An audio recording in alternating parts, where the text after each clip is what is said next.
Robin CP. Back at it! Hey! Queens going crazy. Run it back, play it back, let's see. METS on my fitted, that scripture. Talk big stats, every bar like a picture. Line uploaded at every swing like a lecture. Talking 26 rings, that's the gesture. April in the air, blue and orange in my veins. Whole East on alert, feel the pressure in the frame. Bold talk, look at every segment, every show. We don't hedge on the call, we just say it, then it goes. Woo! Opening day, we here. 2020 shit's our year. Robin CP made it clear. Let's go, Mets, say a lot of my ear. Let's go! And all these ready, they fear. Every pitch, every bat so near. Orange way from the back to the tier. Let's go, Mets, 20 our year, yeah. What's up, Mets fans? Welcome back. Opening day is upon us, and we cannot wait to get started. And we are back and better than ever. We are back together finally, as I said we would. Surprise. We are here, ready to go get started for the 2026 season. We got a new face that is putting on the blue and orange on opening day. Obviously, Carson Benj is making the roster. There is 2 roster spots open. It's looking like a bullpen and a bench spot, and that is what we're going to talk about during this whole season prediction, season preview show. But Chris, welcome back, and how you doing, buddy? It is the week that Mets baseball is officially back, and I'm happy to be back here too, Rob. So I apologize for all the travel and stuff that I've been doing and not being present for the past couple of weeks, but we are back here officially as the season is set to kick off. Some very exciting news within the Mets community for this team, for this fan base, to get some excitement, some youth on the field in right field in Carson Benj. That announcement officially happening per Carlos Mendoza just a couple of hours ago. I think we both released a short video on our channels before this lovely live stream right here for this Mets 2026 season preview. So I'm ready. I'm excited. Opening day. No tougher challenge really to go out there, especially if you're Carson Benj in game 1 of your career, than going up against none other than Paul Skeens. But I think these guys will be ready, and I think that there's a really big season on the horizon and a bounce back season for this Mets organization, a very new look organization from top to bottom. I'm excited. Yeah, honestly, I think the excitement needs to be a little bit more amped up for a lot of Mets fans. I think people got over the fact of the core being gone and the new core in. And I think people are okay with it now. People are getting excited. People are seeing, what this rotation can be. This can see what the depth in the lineup that we will talk about when we get into our lineup predictions and all that fun stuff. But before we even get started to talking about the last guy on the bench, talking about possible bullpen arm and, everything else, the win totals, NL East, all that fun stuff, we do have to speak about the rotation. We're not doing rotation predictions because there's no need to, because we know what it is at this point, as Mendoza said. Are you a little shocked that David Peterson is starting in game 2 on Saturday against Pittsburgh? I know they want to split up the righties, but it was kind of a shock to me, having Nolan McLean going in game 3 of that series. Again, it's not the end of the world, but I was kind of shocked. I would just think they wanted to split up the righties, and that's probably the reason why. But what are your thoughts on that, considering what Mendoza's doing? Yeah, I think that that's just it, Rob. I'm not going to look too deep into that as to why David Peterson is the 2 instead of Nolan McLean. We know what Nolan McLean is. We know what he's going to be for this rotation. I'm actually very excited. I'm very high on this rotation moving forward for a couple of reasons. One, you've got Freddie Peralta now, a much-needed ace, an anchor of this staff. When this staff last year fell apart, they didn't really have a guy like that, like Peralta can be for this team moving forward until Nolan McLean walked through the doors. Now they have 2 of those guys potentially, and year 2, Nolan McLean making adjustments. Hitters are going to make adjustments to him, but I'm very confident in him to make adjustments back because his stuff is just that nasty. I mean, with the heater, 97, 98, we saw it in the World Baseball Classic, and also just that curveball that he has, the off speed in general that he has, is just absolutely filthy. So, and the other thing too is that, in going back to your question overall, like I said, I'm not going to make too big of a deal about it, but I like this rotation because, and I think you should too, Rob, is that you wanted a 5-man rotation, and a 5-man rotation is exactly what you're getting now. And the bad part about it is that Sean Manaea looked so bad in spring training. And I think he actually just gave up in the inner squad, the final inner squad of the spring training, a bomb Francisco Alvarez today. He's not even touching 90, maybe even barely 90. And so by process of elimination, he's the odd man out of the rotation. But that's a message, right? For me, at least, to Kodai Senga, who's going to be slotted in there in the number 5 spot. We finally, hopefully, get a fully healthy Kodai Senga to start the season on regular 5 days rest, because the Mets, over the first couple of years of his career, ever since he entered the league in that 2023 season, have been going to that 6-man and really doing everything in their power to give him what he wants and set him up for success. But now at this point of his career, they're like, we need you to fit into what we want.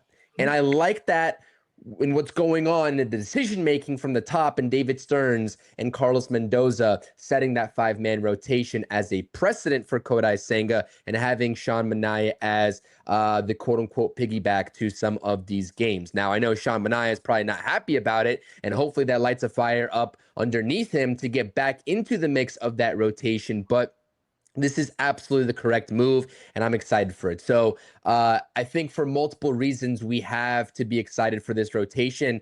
And it doesn't really matter if Nolan McLean's going in game 2 versus game 3. He's still going to be in the opening series. I'm not putting too much stock into that as it pertains to your original question.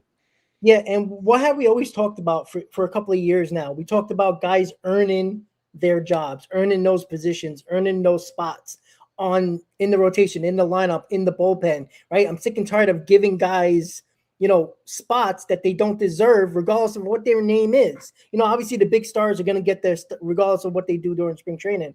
But you know what? Sho Manaea doesn't deserve to be in this rotation. Kodai Senga, as much as I don't trust him, he deserves it. I said it, right? The only thing you can prove in spring training is that 1 year healthy and 2 year effective. And he was that. He was both of those things. So it's hard for me to say, oh, Kodai Senga doesn't deserve to be there. That's nuts. Not over Sean Manaea. And you know what? It's concerning about Sean Manaea, because do you really want a guy coming out of the bullpen going 88 miles an hour in cold weather? It's rough, but the Mets have no choice but to put him in the bullpen, make it $25 million a year. There's nowhere they can actually put him. I'm just so curious because, I get it that it's spring training, and the same thing for Sean Manaea. We're going to turn around and talk about from the offensive standpoint with Mark Vientos, and there's a lot of people who are still taking the positive avenue of these two guys, saying it's spring training, even though we have a lot of sample size to go off of. My favorite 2 words is sample size when it comes to the extended look of spring training, and both of these guys had enough time to show us in spring training, especially during the latter stages of it, that they were ready for the regular season and at the top of their games. And now we have to worry about Sean Manaea, who was practically making excuses for why he wasn't touching 90 plus miles per hour, right? Let's not forget, and I think nobody forgets, unless you were living under a rock, that he chose, and the Mets chose, to let him forego surgery for those loose bodies that were plaguing him last season. He was set to have surgery, and that was what we all thought was going to happen when 2025 ended.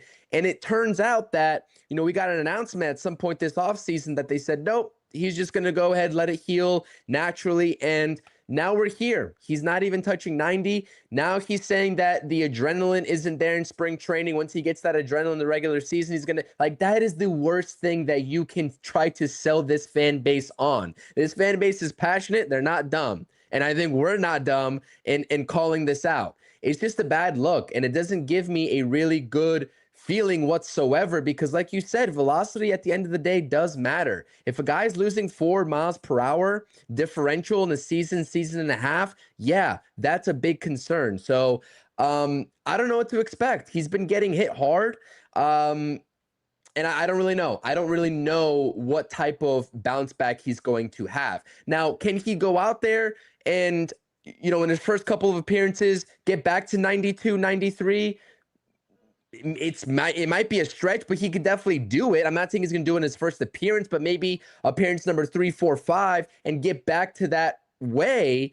And I guess he knows his body best, but it's just a very objective statement here saying that this is a concerning characteristic that we're seeing out of Sean Manaea this early.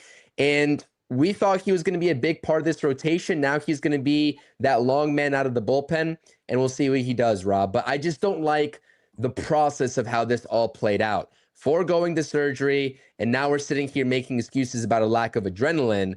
I just don't like it. It doesn't give me a good feeling. Yeah, if I'm gonna, talk about other people, other players, making excuses for their bad performances, it's too hot, it's this, it's that. I don't want to hear it. Like, you're making $25 million a year and you decided not to have the surgery when loose body. It's not a major surgery. It's a minor surgery. It's microscopic. It's a simple surgery to remove loose bodies in the elbow. And for whatever reason, maybe he got nervous, scared. I don't know what it is, but that's clearly the effect of what's going on right now. There's no other reason unless he's hurt somewhere else, which we heard no signs of that. It's excuses at this point. And it's frustrating because it's like, this was a guy that was supposed to be at the top of our rotation last year and was supposed to be back at some point this year as a number 2 or number 3 at the very least. But it is what it is, and he has to prove himself. He's not happy, but you know what? We're trying to win. And you know what? Again, I kill David Stearns a lot, but I give him credit for not playing any games here, right? And by the way, he can't play games. This is his team now. So it's going to be his fault 100% if this team fails. 100%. This is his team now. He put this team together. He completely revamped this team to what he wanted. So if things go wrong, it's all on him. And somebody said in the chat, you can't blame Alonso anymore. Yeah, exactly. I brought it up the other day on my show in regards to who is to blame. Who are the leaders? Who are the faces of this franchise now? It is Lindor and it is Soto. This team fails, they will get the blame, at least from me. And that's the way it's going to go. So before we get into our predictions and what we think the bench is going to look like, or at least the one guy on the bench that is left and one more bullpen arm, let's remember, guys, is that no matter what happens this year, there could be fire-ins and there could be other guys on the hot seat.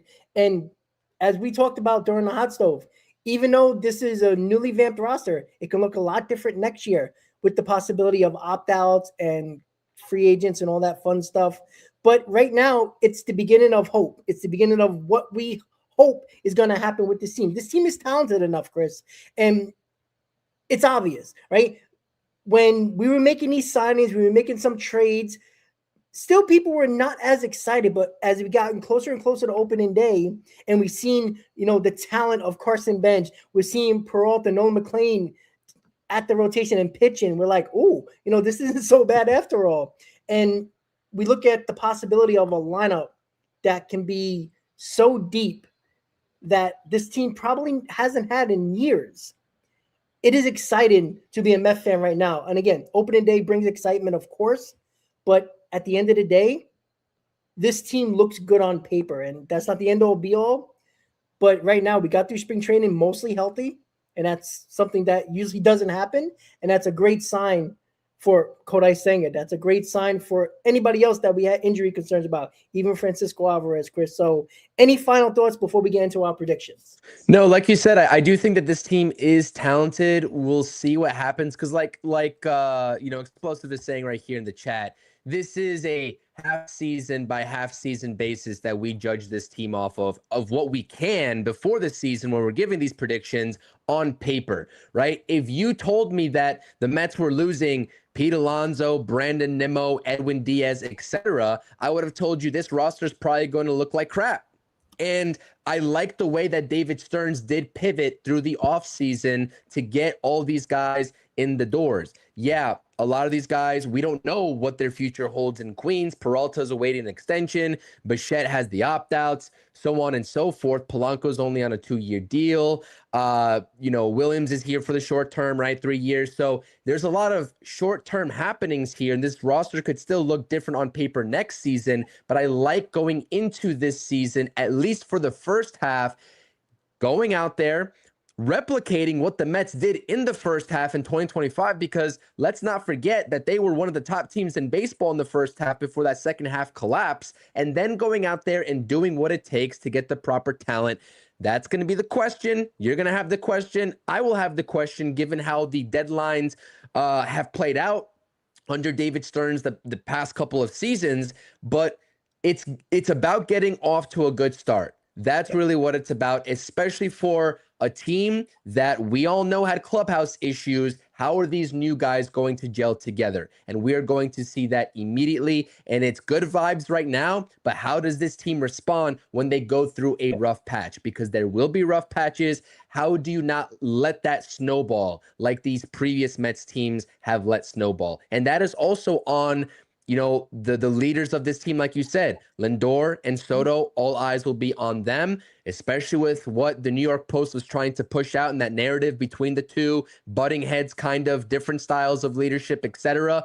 This pretty much has to work, like you said, for David Stearns. Now, I'm not saying that Steve Cohen is going to make any rash decisions on Stearns, but now this is his team, right? This is his new look team. And so he's going to have to own it, basically, whether he succeeds or whether this team fails. So we'll see what happens. Let's get into some predictions.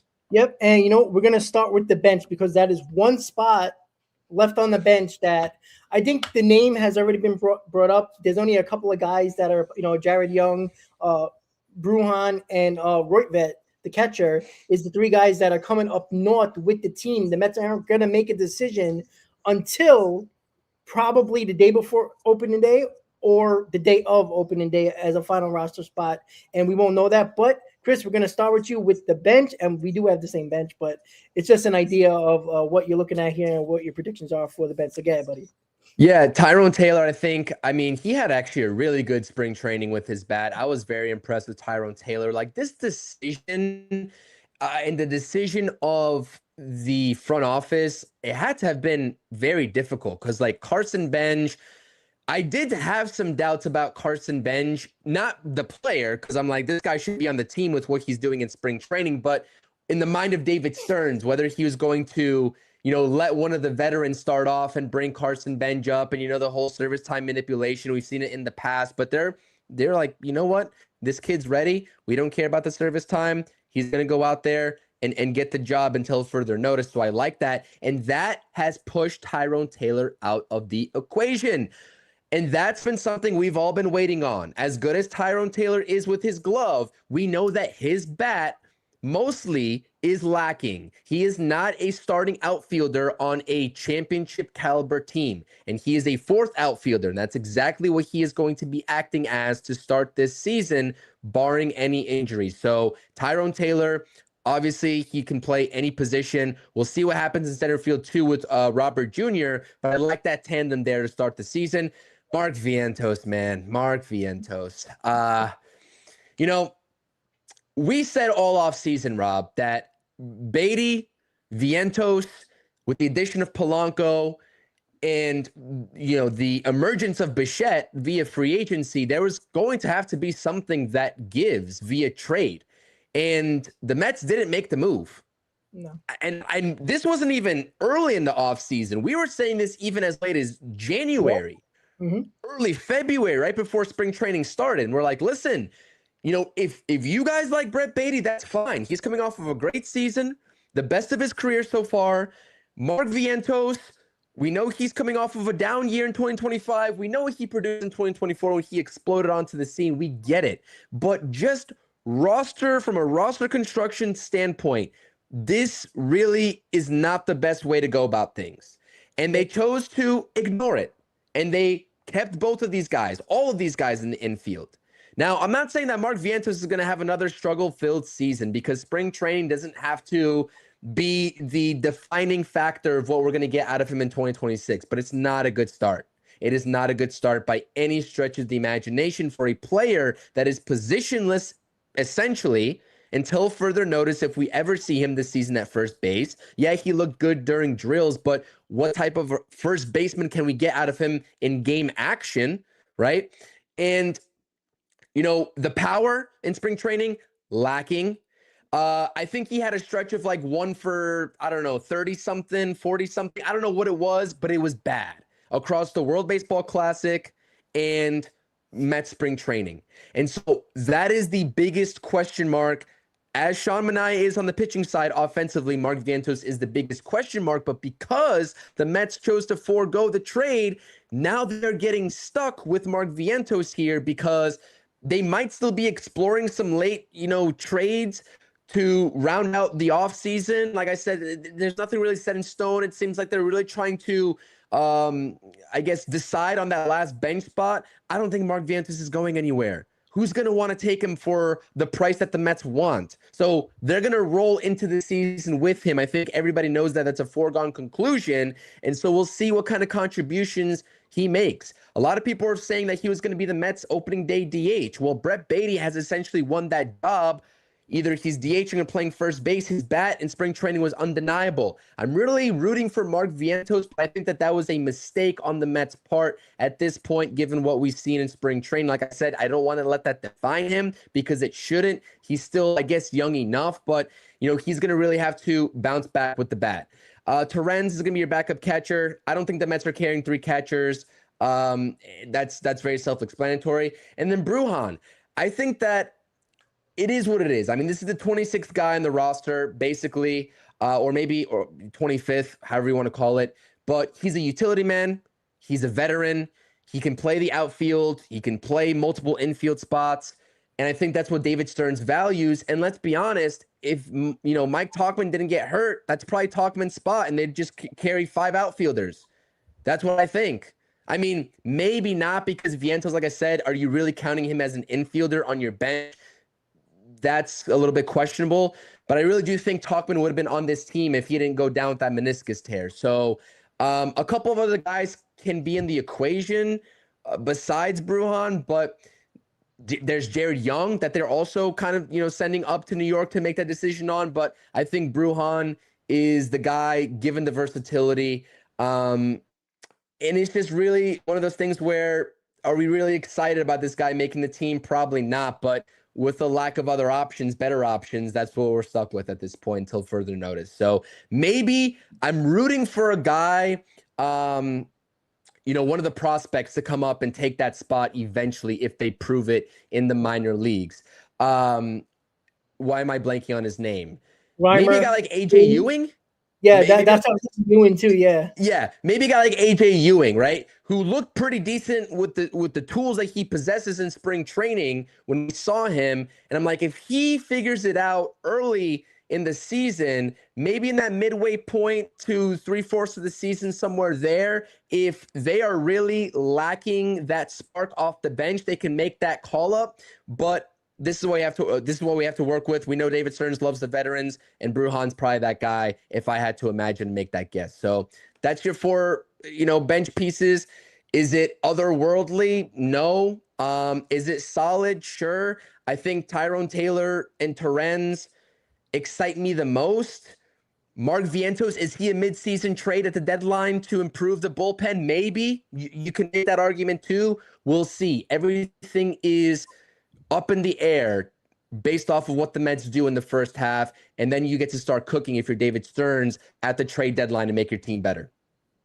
Yeah, I mean, I'm right there with you, and you're looking at my bench right now. It's the same thing, right? We both had the same idea. Obviously, I think Tauchman would have been in Brujan's spot. I think that's obvious. But again, how many times have we talked about it? I know, bad performances, injuries. Tyrone Taylor got shoved into the starting role multiple times over the last 2 years. He doesn't fit a starter role, especially with this team, and he's not really a starter on a good team. Let's be honest about that, or a contending team. His perfect position is a 4th outfielder. It's perfect. You can do so much with him. Defensive replacement late in games. If you need a little speed on the base paths late in games, you can throw him out there as well. Even though his bat is not great as a starter, he does have a little bit of a clutch gene since he's been a New York Met. And pinch hit appearances as well. So he has those 3 traits that are important for a 4th outfielder and a bench piece, which I love about Tyrone Taylor. And having him, Carson Benz did his job to make that team. You brought in Luis Robert Jr. and Soto's in left field. You put Tyrone Taylor in the best spot and the best position to help this team win going forward in 2026. Again, Mark Vientos. There's nothing to say. Like, he is the worst bench player that you can possibly have. Like, I thought, I would be crazy to think, I would have traded Mark Vientos for anything at this point and put Ronnie Mauricio on his bench, to be quite honest with you, because you can play him a lot more than you are Mark Vientos. Mark Vientos isn't playing third base over Bo Bichette. First base, he's the 3rd guy as a first baseman. It's Polanco and Beatty at first base, depending on who they might DH. Now, again, when there's a lefty in pitching that day against the Mets, maybe you'll see Mark Vientos be a DH. But I don't think you're going to mess around when you already have Bo Bichette, who, is learning third base, and you're going to have a guy in Mark Vientos who's a klutz at first base. I know Polanco isn't good, but he's a veteran who has a really good glove. I think I can figure out first base.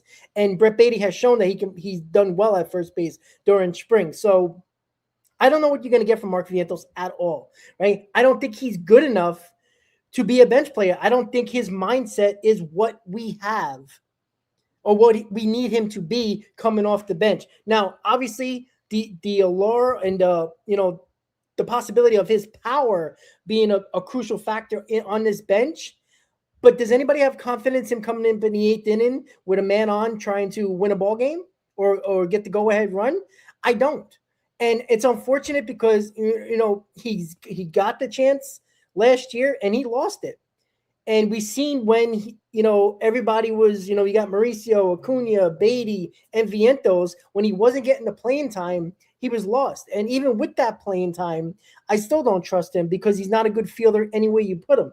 So that is why, as we said, hopefully an AJ Ewan or a Jacob Reimer, show something over the first month of the season, because I don't think Mark Vientos has long. Again, he has no options, so that's why he's on this team.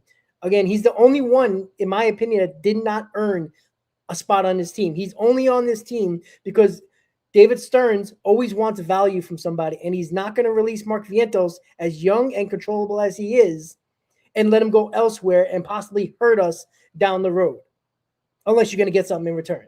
So Mark Vientos, you know what? We all rooting for him, right? When he comes up to the plate and it's in a big spot, we're going to cheer him, right? Nobody's going to try to say, oh, hope he fails just to make myself right. Hell no. I'd rather be wrong 100% of the time, just like you, Chris, to make sure we win ball games. That's the idea here. And I don't know if Mark Vientos on the bench, getting very little playing time, is going to help this team win enough. Again, it might not be the end-all be-all, but I think Mark Vientos has a very short lease and maybe a month in April. Luis Torrens, the best backup catcher in baseball, in my opinion. I mean, there's nobody – like, if Alvarez gets hurt, we have no problem having Luis Torrens be the catcher. Now, we don't want that full-time, but you know what? It could be a lot worse. We've seen a lot of backup catches are terrible. At least Luis Torrens has a sense at the plate. He's not great, but he has a veteran mindset at the plate, right? He's not going to be a big home run guy, but if he needs a base hit, he'll take that. He'll take it between the first and second base hole. That's what he does. And we know how good he is defensively. Right now, he's the backup catcher. Alvarez is coming in healthy for the most part. Great. Perfect. Another spot where Luis Torrens is the perfect backup. And again, I think at times, just to get Alvarez off his feet late in games, I think Torrens is going to come in late in games just to spill a little bit of innings from Alvarez, because I think the Mets are going to do everything they can to keep Alvarez healthy. And again, Vidal Brujan, I mean, he's making a team because Tachman got hurt, in my opinion. Again, he's not bad, right? He's had a good spring. As you said, Chris, outfield, infield, he can play many positions. That is what Stearns loves about players like this. He likes the versatility. And, we talked about MJ Melendez, who was another one that had a really good spring that, I think he got sent down to the minors rather quickly. So he's a depth piece. And if Brujan doesn't work out, you would think Melendez is going to be the next man up before it's either like Reimer or Ewan, like we were talking about. So me and Chris have the same bench. We have the same idea when it comes to, why Brujan is here. What the hell, Vientos is still on this team. But he's here, and we're going to be rooting for him. So unfortunately, the bench could have looked a lot different with Brujan and Vientos not being here, and who could have actually took their place going forward. But right now, this is the bench. And again, we both agree. We think Vientos is going to be on his way out if he doesn't show anything. I think in a month, but maybe even at the trade deadline. And I think it's a very important, before we move on, to I completely agree with you. Like, Mark Vientos is, if he is going to be on a team that I root for, like, I want it to be as a starter.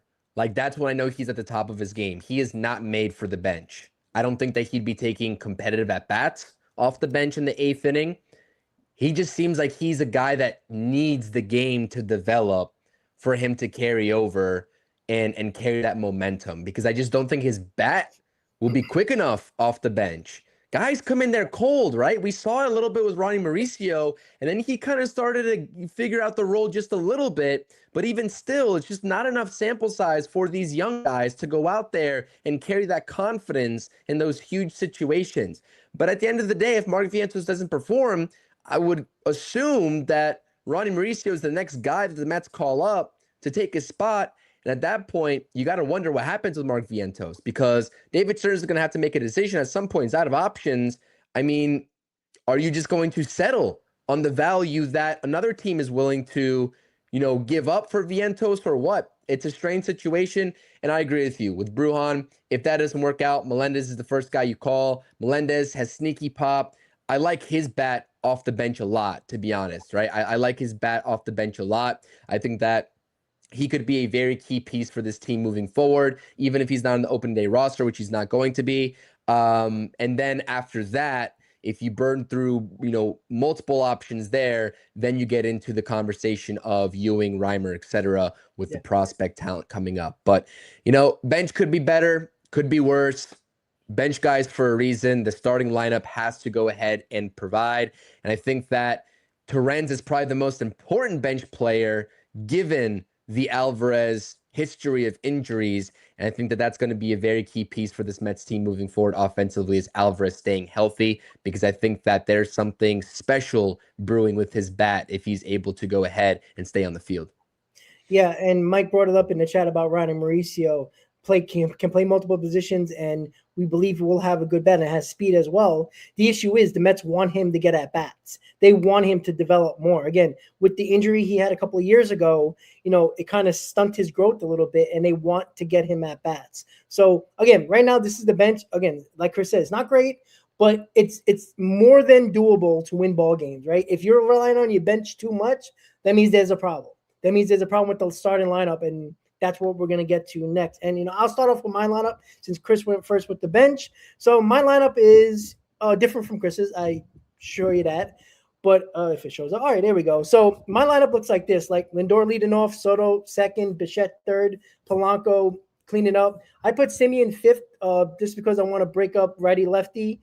Brett Beatty 6, Francisco Alvarez 7, Carson Bench 8. And I've talked about this many times. Luis Robert Jr. batting 9th. I love his speed, and I think this could change. I think if Luis Robert Jr. is showing the power that I think we can see from him, I think he'll jump up behind Polanco, to be quite honest with you. And I believe Chris has something similar to the something with Luis Robert Jr. that I just talked about, but this is what I would start with, only because I do like Carson Bench. I don't want to put no pressure on Carson Bench right now. Put him in the 8th spot. It's kind of in no man's land, but it's still a crucial role because Luis Robert Jr. is kind of your second leadoff hitter. And I think it's also important with that as well. So you got speed at the 8th and 9th spot in the lineup. Also Lindor, who I don't think is going to use too much speed early on. I think he's going to be careful, with the hand and all that fun stuff. But I like this lineup because it splits up the lefty righties for the most part. And it's kind of even. And we talked about this, Chris. No matter where you put these guys, there's a lot of guys that can hit 20-plus home runs in this lineup. And, I mean, you could see every one of these guys hitting 20 home runs. Obviously they got to have good seasons, but most of these guys can hit 20-plus home runs.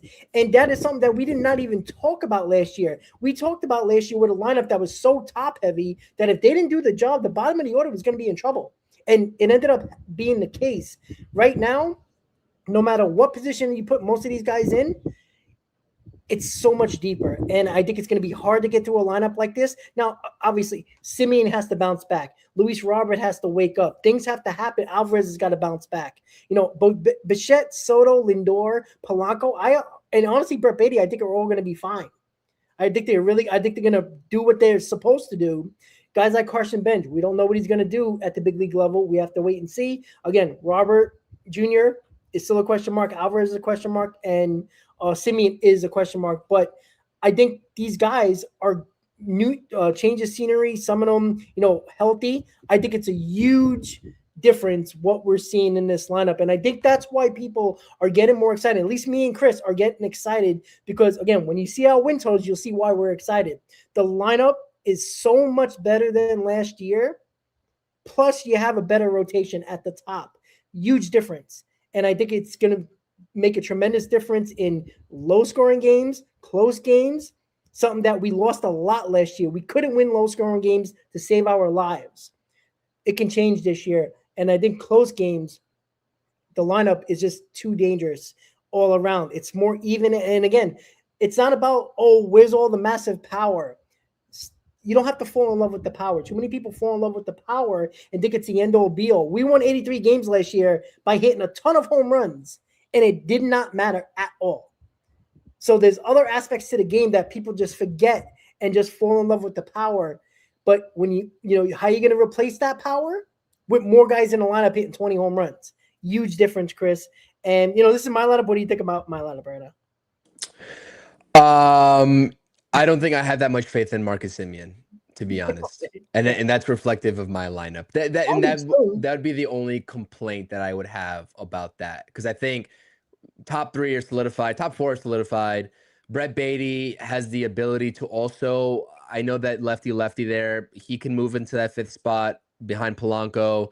But yeah, there's a lot of options. I just don't know if I'd put Semien in that 5 spot because I know he showed some power a little bit in spring training here and there. He has the ability. I just don't know if his bat is quick enough at this point of his career based off what we saw last year. But we'll see. Of course, we'll see. That's the only complaint. Everything else looks good to me. Yeah, that's fine. That's fine. Like I said, I question about Marcus Semien 5th. The only reason, again, I wanted to split up the lefties. I know that's not a big thing for a lot of fans, but again, if you ever listen to Carlos Mendoza, he's obsessed with matchups. And that's why I put it there. Again, I don't like Semien in the 5th spot, but I think that was the only way to mix it up because I don't trust Alvarez just yet, putting them in the 5th hole yet. I mean, I know some people could have put Carson Benz, some would have put Beatty, even though you're not worried about matchup. It's just a consideration. Again, I think this will change within like 2 weeks. If somebody else at the bottom of the order is hitting well, I think it can flip. You can see Semien at the bottom of the lineup. All right, Chris. So here's your lineup, and you can talk about it right here. Yeah, so I like you said, I mean, that 5th spot is up for grabs. I could see why you said Semien there because the matchups, the veteran presence of his bat. But I went with the power aspect of what Robert Jr. has shown before. Now, we have to see it, and that's very clear to start off the season. But I think that if you are going off of the best, probably pure hitters of this lineup at the top of everybody's game, that's my top 5 right there. You'll have, you know, righty, lefty, righty, and your 3, 4, 5. And then you're cooking. Like if Robert Jr. can put 25 plus baseballs over the fence and be that true gap-to-gap hitter that he once was in the Chicago White Sox uniform, that would be huge. And that's also with Brett Beatty, a guy that just absolutely destroyed the baseball in spring training coming off of one of his best seasons, batting right behind him too. That's a really solid top 6. Marcus Semien, right there in your 7th spot. Like I said, I think he's going to be bottom 3rd of the order. You know, he has some pop still. How much? We don't really know. I'm not really confident in his abilities at this point of his career. He's solid. We know that he's here more so for his clubhouse presence and that elite defense that he possesses. Hopefully he can provide something in the bottom 3rd of this order, but let's also not, you know, be mistaken about it. Like you said, Rob, Semien is still a better bat than what we've had at some points over the past few seasons in the bottom 3rd of our lineup too. So I'll take that upgrade right there. And Alvarez batting 8th. I think that Alvarez has the potential to move up, and I think that he is probably the one guy in this lineup that is the true difference maker to take this team to that next level. And that all starts with his health. I mean, it just seems like he's had a very tough time coming back from the multitude of injuries that he's had. And it's not easy. Listen, being a catcher, a young catcher, and doing both, playing great defense, and also producing to that level that we all thought he was going to come up and produce, given what he was, you know, ranked in the Mets farm system and also just the MLB pipeline in general. it's a tough task to live up to. And we've seen the flashes of brilliance. We know that he can do it. It's just about the consistency and the health. So for right now, I'll put him in that, number 8 spot with the ability to move up. I think that you can make the switch even in the case for the switch of Marcus Semien and Francisco Alvarez and what I have right here, but I went with Alvarez at number 8. And I think that for the same reason you put Robert Jr. in the 9 spot, I think with what I saw from Carson Bench, the contact ability, bat to ball skills, just getting on base at a high clip is something that I'm confident that he can do. And he can also be that second leadoff hitter, so to speak, to flip the lineup over. I don't know what to expect from the power aspect of Carson Bench's bat. We didn't really see the long ball all that much from him in spring training. He's got true gap-to-gap ability. He's got actual, real power threat in his bat to the opposite field, which is very unique. I just don't know how many he's going to put over the fence. I'd probably have to estimate between 15 to 17. And I like him in that 9 spot. It takes pressure off. And if you can get on base at a high clip, you turn the lineup over to the big guys in the lineup in Lindor, Soto, and Bichette. And I know that this lineup, right, especially when you have, I guess, Polanco, Robert Jr.'s a righty, lefty, and you go 2 righties, 7, 8. Maybe you can split that up a little bit better. But I think matchups-wise, for me, a guy that doesn't really like lefty-righty, and that's not really my MO when I build my lineups because I could just care less about it.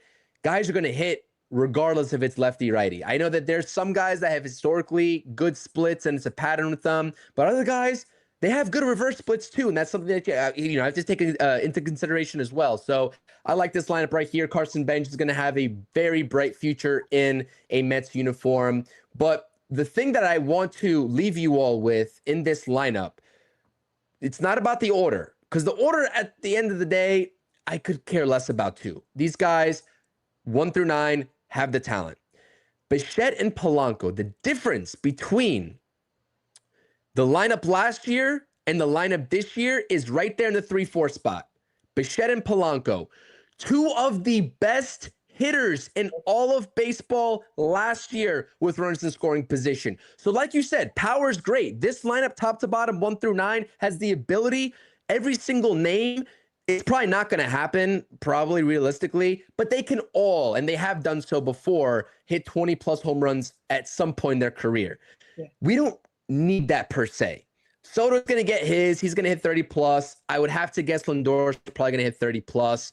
Polanco's coming off of a career high in home runs. He's going to get back to that. Who knows? Who cares? If these guys hit with runners in scoring position, which is something that the Mets offense struggled to do consistently last season, and adding Bichette and Polanco in the middle of your lineup with Lindor and Soto hopefully on base, that's going to make all the difference in the world. And that's going to take an 83-win lineup to be a 90-plus win lineup.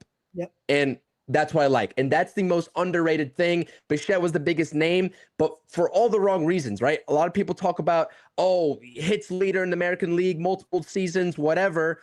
People worried about his defense. Okay, who cares? He hits with runners in scoring position. That's who I want in my 3 spot. I love the name Bo Bichette, and I hope that he's able to go ahead and prove it. Maybe he opts out. Maybe he doesn't. I don't know. But I'm hoping that he's going to be here for the long haul, and an extension at some point could maybe even work out. So I'm excited. I really am. And like I said, it was a very methodical approach from David Stearns, and it was very methodical what his pivot points were in free agency this offseason. It's very unique, and we'll see how it pays off. Yeah, I'm glad you read my mind when it came to Bichette and Polanco. I was going to say that right after you were finished. Yeah, and that's a huge difference, right? How many times last year were we so frustrated? How many times you came on post-game shows and talk about how many runners did we leave on base? How many runners we left in scoring position? They did not score runs if they didn't hit home runs. Like, that was a huge problem for most of the year. For the most part, again, Pete Alonso had a really good year all around, but it was just the lineup, the whole lineup in general. Nobody can drive in runs without hitting a home run, and it was so frustrating. That is why it's so different this year, right? Lindor, again, he probably struggled in the beginning because that's his MO. Juan Soto is a guy that you want him, and I know I put Juan's Soto because that was kind of cool. There's got to be a typo. We just know this, Chris. We have to. It just has to be. So Bo Bichette and Polanco, like Chris just said, great clutch hitters. And Juan Soto, who we're okay with him taking walks when you got guys like that behind him. Not a big strikeout guy in Nimmo, big strikeout guy in Alonso who need to hit home runs to drive in runs. That was a problem. And continue down the lineup. So I love it. I think, I honestly think people are sleeping on the Mets lineup, to be quite honest with you. Again, a lot of things got to go right. We all know that. But you can say that for a lot of lineups. But I think a lot of teams or a lot of people are sleeping on the Mets lineup. But if you've seen Poly Market and all these other odds, the Mets have a high chance of making the playoffs and a high chance of winning the division, just based on pure common sense when it comes to the possible production from these guys. And you're right, Chris, about Alvarez. It's frustrating because I had a hard time figuring out where to put him because in my mind I'm like, oh man, that potential is like a number 4 or 5 hitter, but the lack of performance puts him at the bottom of the lineup. And we've said it. All of us have said it. If Alvarez takes that next step and remains healthy and hits, I mean, you can take this lineup to the stratosphere. Like there's no stopping this lineup at that point. I mean, you have 5 guys that can at the top because Alvarez will clearly go up with the potential power if he hits.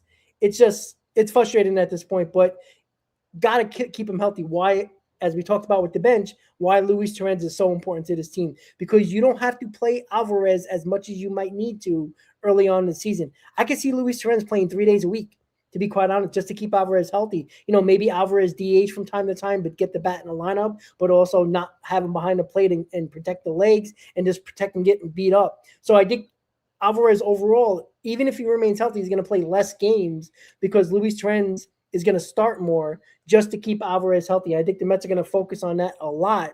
And when you got one of the best backup catchers in baseball in Torrens, why not do that? That's also something that we didn't discuss when we were going over our bench, is that potential of Alvarez being a DH on multiple occasions, because I could definitely see that too. If his bat is off to a good start, but they want to keep, the legs fresh and keep him healthy and not take a beating back there, that's just another guy taking a spot that Mark Vientos would potentially take on some off occasions too. So it's going to be tricky. I think that Mark Vientos is at the biggest disadvantage, not to pile on him on this stream, but it's just it's clear as day going into this season that it's going to be an uphill battle for him to get consistent playing time, especially with the rest of the guys and the lineup maneuvers that we could possibly see moving forward. So, yeah, I'm excited for Carson Bench, man. Like I said, I don't think we'll see that true 20+ home run potential that I know he has in his bat in year 1. Maybe I'll be surprised and he does pull off that feat, but he doesn't need to, right? I think that bat to ball, the speed takes care of itself. How many infield hits did he have in spring training that we saw? I saw a lot from Carson Bench because he can utilize his legs. And when you're in that 9 spot, pressure's off. All you got to do is just be an on-base machine. Yep. Use the legs to your advantage, right? Nobody's going to care if you hit 15 home runs at the end of the season, as long as you're getting on base at a decent enough clip.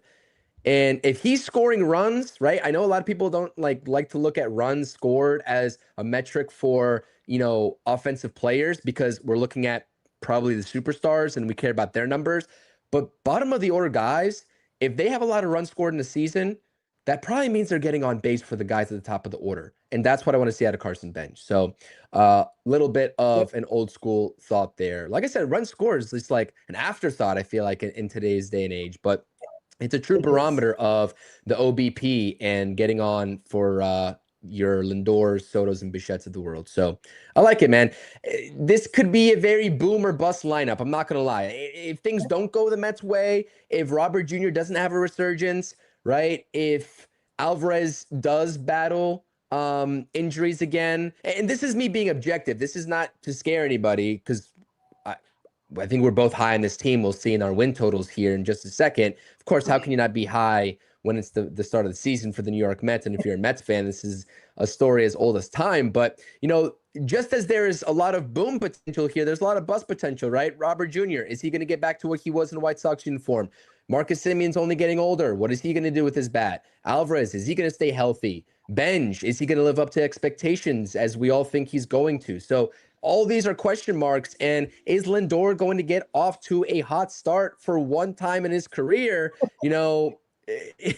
especially given the recent injury and the surgery that he had and coming back on a short span notice there to end spring training. So, but at the top of this lineups game, I like it, and I'll take it with a lot of other lineups in baseball. That's all I'll say.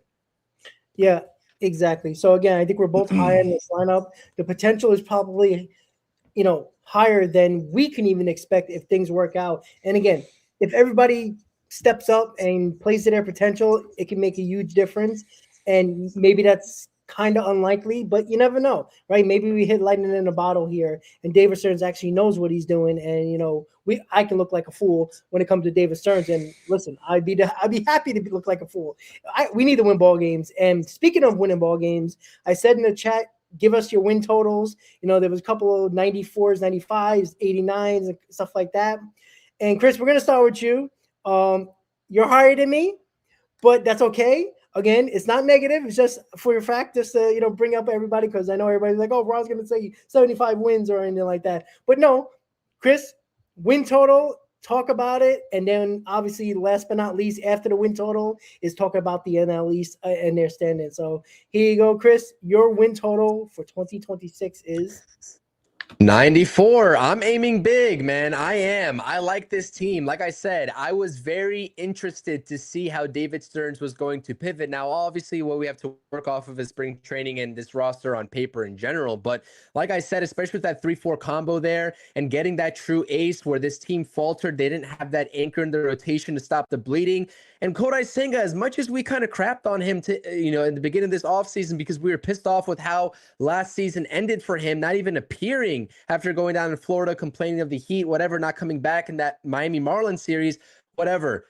First half of Kodai Senga last year was really good. It was really good. That's undeniable. And the wheels just fell apart with this team. And they were on pace to be well over 90 wins last season with the way the first half played out. Unfortunately, the second half was just disastrous. Everything that went wrong or could go wrong went wrong. So 94 is my win total. I think they'll take the NL East. I just haven't seen, and I guess we could talk about the NL East too. I'm not sure if you have the standings predictions up here either, but I just haven't seen really enough from the other teams to kind of be like, they're way beyond, above, and better than the Mets, right? The Braves are also dealing with Strider injury. Profar just got suspended for the whole 162, which is shocking, especially that deal that he signed, I think, at the beginning of last offseason. I know they're getting healthier. Acuna looks like a monster. He always does when he's healthy. They'll be in it. The Phillies will definitely be in it, of course, until they inevitably choke in the playoffs like they always do. But, I think that this is the year. Like and this is kind of a vibe feeling too, because like I said, it's boom or bust. This team is very boom or bust across all three facets of this roster.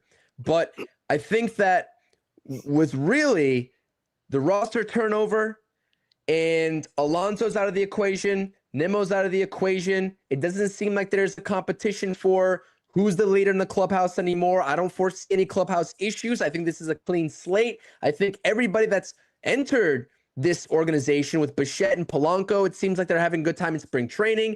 Everybody's buddies. I like it, man. I like the vibe. I like what I'm feeling, and I like this roster on paper. I think the biggest question mark for me, beyond what we get in 3, 4, 5 of the rotation, because clearly I like what we have in Peralta and McLean up top, even though McLean's going to be going on day 3 instead of day 2, is a guy who also looked pretty good, but Devin Williams. What are we going to get out of him? The closer. What are we going to get in the back end of the bullpen with Weaver? Clearly, we have Rayleigh. Minter's not going to be ready to start the season. We'll see who the last bullpen candidate's going to be. But the bullpen is probably the biggest thing that I'll be very curious to watch because, last year it was the starting rotation was holding it down. The bullpen was great. The starting rotation fell apart and the bullpen naturally fell apart. So if the rotation with the addition of Peralta in year 2, McLean, we'll see what Kodai Senga can do with the 5-man rotation. If they hold up their end of the bargain, even missing probably arguably the best closer in baseball in Edwin Diaz now and replacing him with Devin Williams, can they hold their own consistently enough to close out ball games for a lineup that should be getting them a lot of leads? 94 wins. I think they take the NL East. Is that a bold prediction? Is that me just being a homer? Probably. Yeah, I'll probably admit it. Probably. But I like it. I like what I see.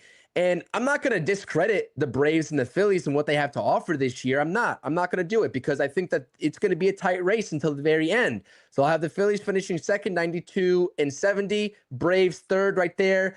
I don't know, man. I could be wrong. We've been burned on this as Mets fans of the Braves. I'm gonna give them 87 wins. Marlins, I don't know if they have enough. I don't know if they have enough, and the Nationals are gonna be a bottom dwelling team for probably a couple more years. So this is my NL East. It's up to interpretation, man. I know a lot of people are gonna disagree. I know a lot of Mets fans are high on this team moving forward, as I am. But this same 94 win team can be another 83 win team if things fall apart. And if all of these things that we're talking about, the ifs, the coulds, the shoulds don't translate into that, it could be another 83 win season. But I think the peak of this team, and if we get more consistency in the second half, I think it has the potential to be that 94 win team that I'm slating them as right now. Yeah, there you go. 11 more wins than 2025 for Chris. Chris going big. He ain't going. He's going big. That's it. So Chris is loving it. And again, he talks about boomer bust, and I think it is. I think if they hit their heights, I think they can do what Chris is talking about. And again, he has them winning the division with 94 wins. I kind of agree with him when it comes to the 90 total. I got 91 wins for the New York Mets. I went a little bit lower. Again, I think what we've been saying about guys, playing their potential or possibly better. I think there's going to be a little bit of flaw in certain guys that are not just going to pull their weight. And I think it's going to bring us down just a little bit, but not enough to crush the season. So I think 91 is more than enough to make the playoffs.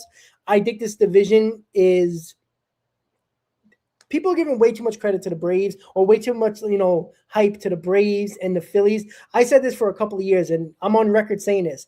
The Phillies have been going downhill over the last 4 years. They've been getting lesser into the playoffs. They've been slowly just falling apart year by year. And I think this is the year they missed the playoffs. And listen, fuck them. To be quite honest with you, I'm so sick of the Phillies. They became a thorn in our sides. I just can't stand them. We shut them up in the playoffs as they thought they were the better team, even though they lost. Sounds kind of familiar with certain players that are just freaking sore losers. But I think the Phillies are taking a huge step backwards. And to look at my NL East, I do think the Mets are going to win the division with 91 wins. I think the Braves are going to be a little bit better. I just think, if they, for the most part, if their lineup remains healthy, and that was their big problem last year, was their lineup was tortured with injuries. And it just kind of put them by the wayside. Chris Sale getting hurt, everybody getting hurt, basically. I know Strider having issues right now and all that, but I just think their lineup is going to be very good. And I think it's still going to put them right where they need to be. I think they could be a fringe wild card team with the 90 wins. Again, depending on what the Central does, because there is a couple of good teams in there that can play for a wild card. I think the Phillies are going to miss the playoffs, to be quite honest with you. I think they are going to take a step back. They're kind of running it back. The same conversation that everybody had with the Yankees running it back this year. I think the Phillies are running it back this year. And with the potential of Wheeler, not knowing what you're going to get from him, I know Christopher Sanchez got that big deal that he just signed with the extension. He's going to be great. But other than that, I don't know about their rotation. I think their lineup is getting old. They're the same guys. Even their GM talked about Harper not being a superstar anymore. Schwarber, I think, is going to take a big step down when it comes to power. I really believe so. In that bandbox, he'll hit his probably 40 home runs, but I don't think he's going to hit 55 or something like that, crazy numbers. I think they're going to take a big step back, and I think they're going to miss the playoffs, be a third-place team in the NL East. The Marlins are going to be a thorn in everybody's side, like they always are. I think they're going to be over a 500 team. I think they always find young pitching. They always beat the Mets. They always beat the Phillies. They always beat the Braves. They find a way to beat teams in the NL East, which I think is going to get them over the hump, over 80 wins, 82 and 80. I think the Marlins are going to be a pain in the ass once again. Let's just hope that at the end of the year, they're not beating us to miss the playoffs. That's what we don't want again. And the Nationals, like you said, Chris, are bottom dwellers. They got a couple of years to be probably, contending at all, let alone a division and playoffs. But Well, I'm excited about this team. Obviously, things have to go right with any team, but we know how Met fans are. We are Met fans. We know we have that one side. We have the devil and the angel on both sides on our shoulders, right? It's the devil saying, "Just wait until the shoe falls off the foot," something like that, where something is always going to go wrong. That is the LOL Mets, right? That is what we wait for. There's always a Met fan thinking anything goes wrong. Of course it does, but there's that one side where it's like, wow, this team is actually good. They're going somewhere. Then you get excited. Then you talk about the possibility of adding at the trade deadline. The Mets need to be going into a deadline with no question. They're getting additions at the deadline. I think this deadline is make or break for this team. How many years have we said on trade deadline shows, Chris? Do not half-ass deadlines. That is the worst thing you can do with a contending team because it doesn't make your team believe in them. And you look like a fool when other teams that go further in the playoffs make the deals that you should have made. And then you're standing there with nothing except lost hope because you didn't do the job to fulfill this team and fill up this roster. This is a year, and again, the players have to do what they're supposed to do over the next couple of months to get to the trade deadline where David Stearns doesn't feel he has to feel obligated to make a move. And he can't be shy, just like he did this offseason, which I give him credit for. He actually traded top prospects to get players in here that can benefit this team. He can't be shy at the trade deadline. And there is untouchables, of course, but you can't let anybody stop you from getting that one piece that can put you over the top, Chris. And that can be the difference between 94 wins, like Chris said, or 91 wins, or hopefully not 83 wins. That could be a difference.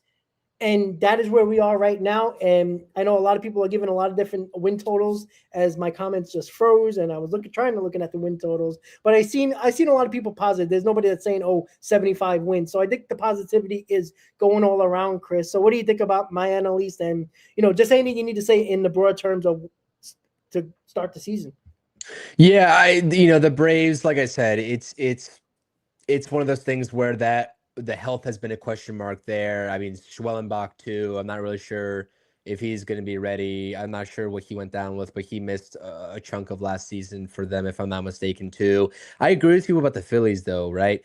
I mean, that's one team that is definitely trending downwards. They kind of ran it back. Who did they replace Ranger Suarez with? I know, Suarez left. Did they make a rotation addition?